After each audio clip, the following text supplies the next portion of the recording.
But down the road here, the casts are right about there on this road, and that back there is the dam for Cottage Grove Reservoir. Anyway, so I'm gonna walk down the road a little ways here, and we'll show you the cast while they're setting up.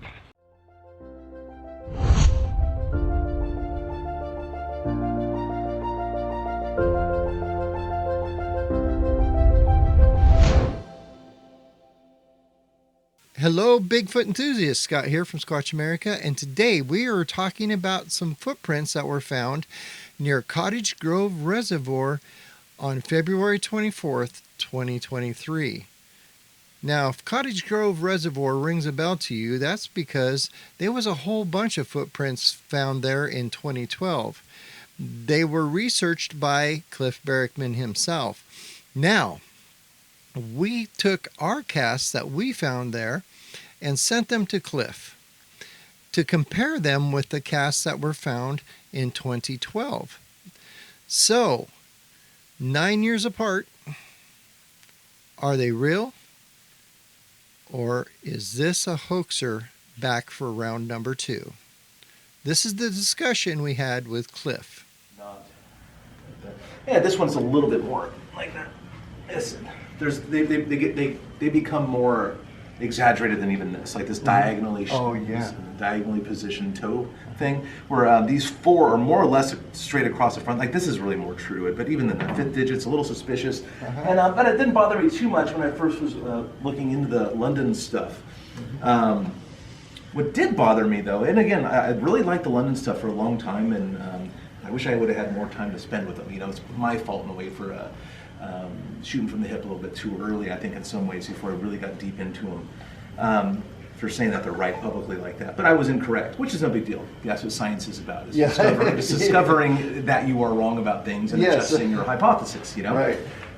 But I think the first thing to do is connect your tracks to the London tracks. And I think that's really simple to do by this anomaly, this anomalous fifth digit over here. You know, it's always positioned way down on the side of the foot, left and right. And I think it's also very clear, one of the things that's concerning is that, like, look where the beginning of the heel mark is on this track if we line up the toes, right? Yeah. So they're pretty much lined up straight across. And so I think it's fair to say, I don't think anyone who understands tracks, and of course Nick is a trained tracker too, you can add something if you have anything, this is a slide. Right? I think you can even see that in the photograph of the print in the ground. Yes. Right. It's obviously slid, but yet the toes in the front are not spread. And let me show you. Let me show you a cast right here. Okay. Let me. You can sit right down here. Okay. This track is a Freeman cast. Okay. Oh, I'm familiar with that. Yeah, stepped on a rock, hurt it kind of bad, and look how widely the toes are splayed.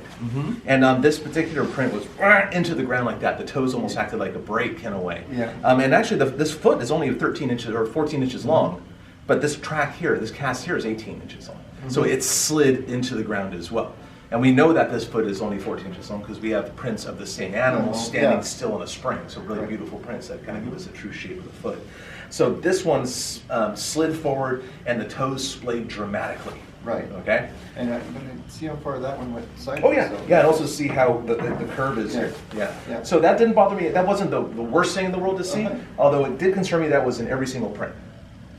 Because that's not the case. Yeah, because what that shows is that in every single one of the 123 present prints, in every single one that the foot was supinated, pronated, my mistake. And every single one, that shouldn't be the case. There should be a variety of them, and there was not. Let me hang this in the wall. Pronated.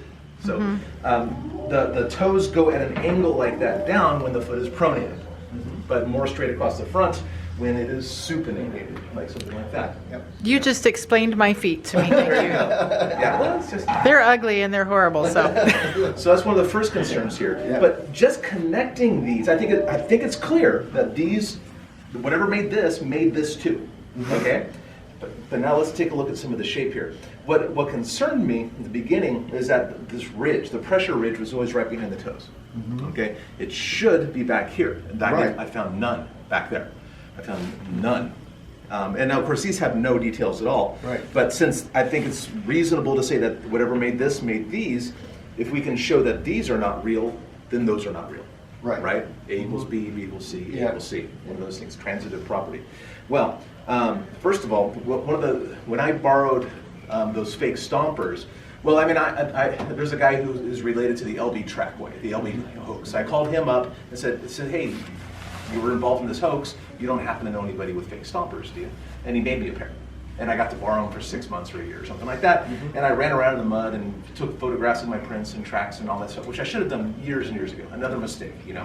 If you're not making mistakes, you're not bigfooting. Yeah. One of the things I found, one of the many things I found, the ridge is always right here, behind the toe. And that is because if you take something like a wooden stomper and you're walking and then you push forward on it, look where the hinge is. It's right here, like that fulcrum is kind of right here, and the toes would push down into the ground and displace that soil backwards and raise that mound of dirt right behind. Yeah. And if you needed any other questions about that, look at that parabolic bend that is flat on the bottom. Yeah. You know, it's like just totally. Oh yeah. It's Okay, just totally now I flat. see it, It's like yeah. that is made by a plane of wood going into the ground. That is not made by a living, malleable foot with toes that all move independently and has a soft, squishy underside. Yeah. That's not what makes it. That is, and there's even more egregious examples of this in the 70 or 80, 90 footprints I have from this one set. Now, mind you, if I'd only cast 2 or 3, I would still think they're real. Yep.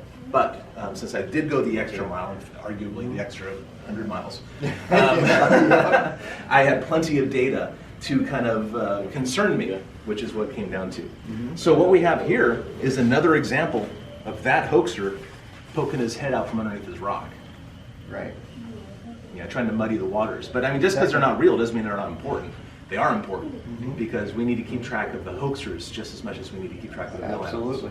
Yeah. So one of the concerns I had with this is some of these, I mean, these, they're not super deep like these as far as depth goes. No. But Well, a lot of these aren't real deep either. I know this was on a gravel road, and I was wondering how they were pushing down so far, Probably running. this much in gravel. Well, they're not that deep, first of all, but they're about that deep, Yeah. actually, yeah. So they're not really that deep at all. Okay. But running is what does it, and that's does something it? that's something I learned by doing the experiments. I didn't Okay. know about it. Great depth is always whatever prescribed to Sasquatch prints. But look, here's a Meldrum print. That's not real deep. Well, You know, so it's not always the case. In fact, I would argue that it's the opposite. Most Sasquatch prints are not very deep, and that's why people have a hard time finding them. That's why there's so few prints. And I went to this. This is a fantastic Sasquatch print that almost nobody would take 2 looks at in the ground. But luckily, Lori Jo Hamilton, an excellent researcher, saw this in the ground and put plaster into it. And most people look at it and they go, oh, I don't even know what that is, but they don't say it. What we have here is toe, toe, toe, and then 2 toes here, they're kind of mushed together, and then there's the heel. This is a fantastic and beautiful Sasquatch print that really gives us a picture of what the underside of the foot looks like, more so than a lot of these other ones do. And most Sasquatch prints are of this caliber.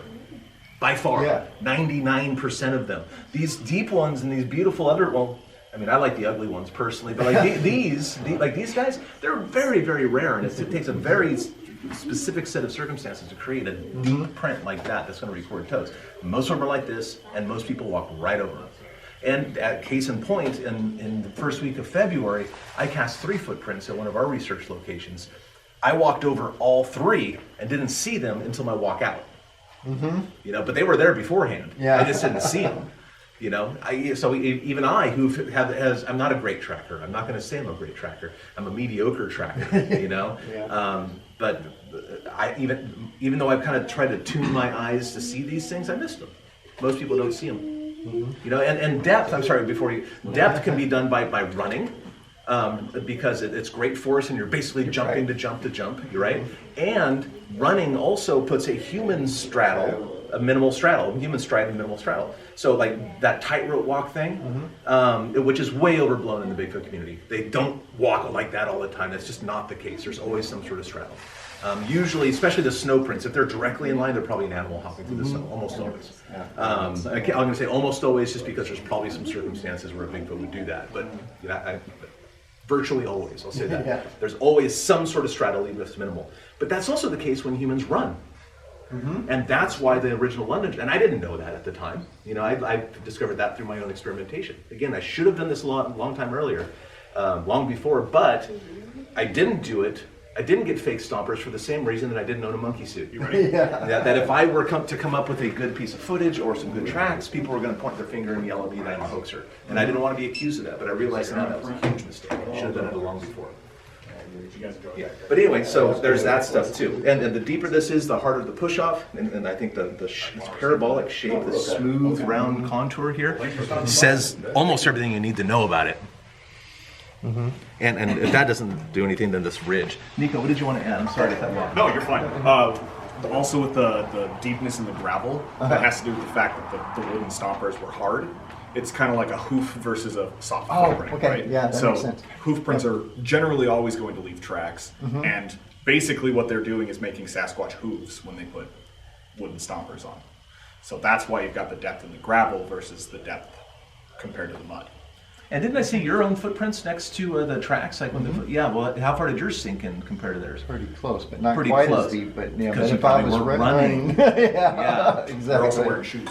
Yep. Yeah, which actually this would almost functionally do the same thing, really, because you have a human weight spread over an even larger area. You know. So I'm afraid. I mean, I could be wrong. I don't want to, take fire from anybody or whatever. But it seems to me that they're fake. You know, I would say I'm confident that they're fake, and you're welcome to disagree. I don't mind a bit. I'm not that kind of Bigfooter. No, I'm into logic, and what you're saying is logical. Yeah, and also, makes sense. check out go in the back and check out the hooks display. And it shows you some of these features in a diagram sort of way that you can absolutely. Feel free to film it or do whatever you want to do with it. So Hi, okay, folks. cool. So Welcome in. So I know you showed these to Jeff. No, well, I showed pictures to Jeff. Oh, okay. Yeah, and he said, I wonder about him. Yeah. I can pull it up on my phone. I can read you exactly what he said. Oh, and then he sent a meme actually. Meldrum's like truly in the modern age now. Is he?